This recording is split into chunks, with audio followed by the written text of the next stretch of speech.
Good morning, everyone. It's Pastor Tim Hammy, First Assembly of God in Burlington, Kansas. This week is going to be kind of interesting because we just came off Easter service and yesterday was Easter and we celebrated the resurrection of Christ. So this week I'm going to deal with the resurrection of Christ. And I entitled this week About a Mile.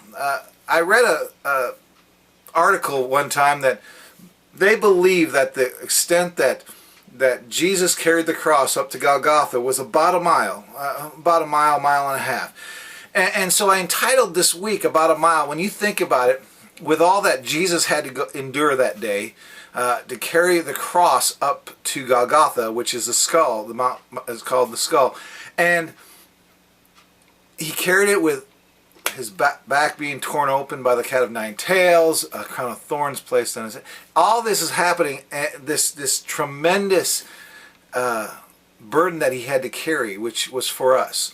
So this week I'm going to be dealing with this sporadically through the week. If I don't talk too much, there's several different videos, clips that I want to put in with this. So they're about 3 to 4 minutes a piece. So when you come to one with a video, stay and watch the video because they're really pertinent to what we're talking about this week. Well, I want to start out with a article or a quote from John Walsh from Answers.com. He says, "No great distance at all, certainly not measured in miles, after sentencing at Pilate's palace in Jerusalem, Jesus was scourged, whipped before his crucifixion. This was a common practice in Roman law. And if you saw the film The Passion of Christ, you would have known the cruel this was. Whips that had lead balls woven into them would tear deeply into the flesh so that the victim lost a great deal of blood and went into severe shock even before the actual crucifixion. Not everyone survived the scourging, so that quite commonly the crucifixion that followed would be that of a dead or at least dying body. A scourging, the weak Jesus was then forced to carry a crossbeam, a long thick beam of wood that would become the horizontal of the cross which slotted into place. The Hollywood depicted of him carrying the cross, whole cross, is a misconception. This hardly ever happened during the crucifixions as the upright would readily have been wedged into place in the ground ready for the victim. According to archaeology of the city, the distance from Pilate's palace through the network of alleys of Old Jerusalem through to Golgotha, the place of the skull, where the crucifixion took place, was probably less than a mile or two, even considering all the twists and turns of the alleys. However, we are told that after scourging, Jesus was too weak to carry the cross any distance, and so the Roman authorities drafted Simon of Cyrene, a visitor to the city, to carry the crossbeam for him.